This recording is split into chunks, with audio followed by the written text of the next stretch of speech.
Hello friends, I'm Brian Shercliffe with Vitality Cincinnati, and I don't know about you, but I sometimes find myself angry, sometimes fearful, sometimes confused, sometimes taught to never give voice to such things, and I've discovered, and maybe you have too, that there is some wisdom in giving voice to these things, and not only wise from our own experience, maybe wise from our going back to our ancestors, that maybe there's something that they knew about giving voice to such things. Something that we discover when we give voice to such things, even when we challenge the creator of the universe, that maybe something wells up from within us that gives us a new way forward.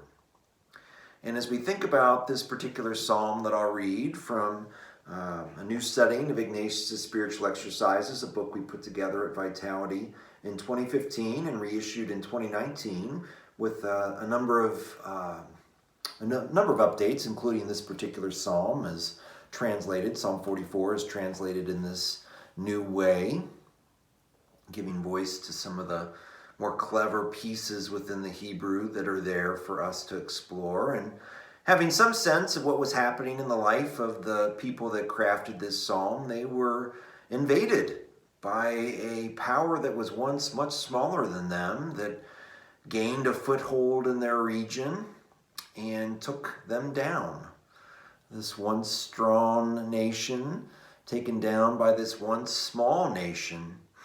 And you can imagine the anger, the frustration, the fear coursing through these people, and perhaps this psalm in four different, very different parts might speak to something that you know in your own experience, and invite you to it. Perhaps even crafting your own lament, your own expression of what you feel. And this book might actually begin to help you in some way if you wish.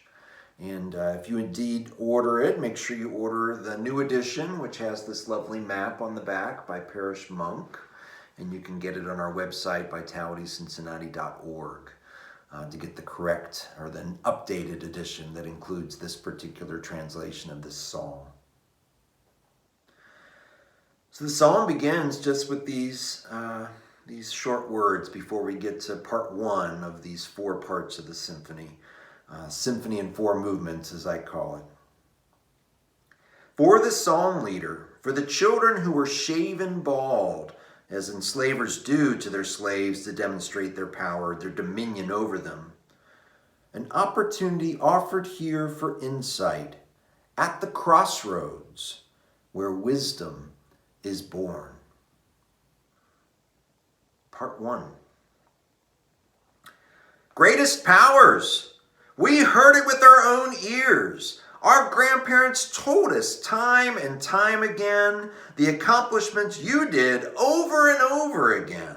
In their days, in the golden days of old, it was you, your power hand, that drove out the already formed nations from their land so that you could plant our grandparents there. You kept our grandparents safe, as shepherds do for animals in their care, and formed them into a people, into the motherland. From there, sent them out. Seriously, it wasn't by their weapons that our grandparents drove out from the land, all the nations being there before them. It wasn't by their military might. No, you rescued them. I mean this. It was your power hand and your military might, the very light of your face, because you were pleased with them. It was you, my ruler, greatest powers, commander, the one who saved our most famous national hero. Through you, our enemies were knocked on their butts. Through your name, we trample anyone who rises up against us. I mean it. I have no confidence in my weapon. My weapon is not what rescues me. Seriously, our guards don't save us. You put our enemies, the ones who hate us, you put our enemies to shame. In greatest powers, we sing psalms raving about you all day long. In your name, We give our voices in thanks and in admiration forever. And it's here that there's an interlude for singing and dancing to celebrate the goodness of the past, of being cared for in the past. And then something happened to interrupt that. Part 2. How is it that you now reject us, find no value in us, and disgrace us and hurt us? You no longer march out with our armies. You make us retreat from our enemies. Those who hate us steal everything we have. You give us over like animals being led to the slaughterhouse. Among the foreigners, you scatter us. You sell your people, but not for anything to get rich by. You don't even get a fair market price for them. You make us a cuss word to our neighbors. You make us be surrounded by hate speech and ridicule. You make us funny, clever little sayings among the foreigners who shake their heads at us to mock us at how ridiculous we look. And they're not even the people like us who are known for our funny, clever little sayings. All day long, my disgrace is right there before me. Shame is my only clothing. From the voice, from the taunts, from the revulsion, from the face of the enemy, from the ones who are getting their revenge. Part 3. All this came to us, but we didn't forget you, greatest powers. We didn't falsify the forever deal you made with us. Our hearts didn't turn away. Our steps didn't detour from your way. Listen here. You crush us in the place of the wild, treacherous beasts that often lurk just as much within us as outside of us. You cover us in the scary shadows of death-like darkness.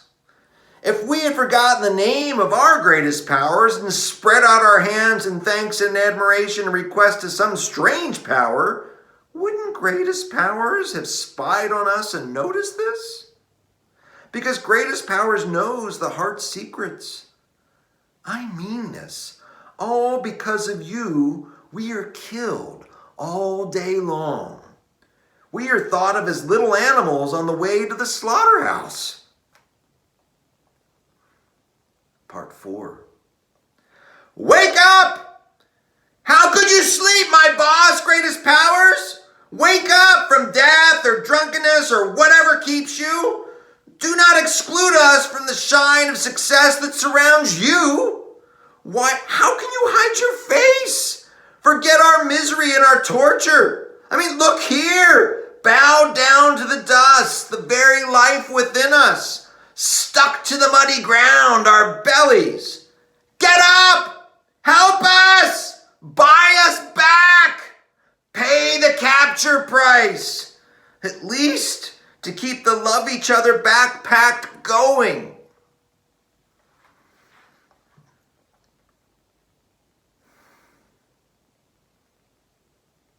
Perhaps our ancestors are wise, very wise, to give voice to such fear, anger, confusion, revulsion. Perhaps in crafting our own laments, speaking them out loud with one another, we might find, too, a new way forward.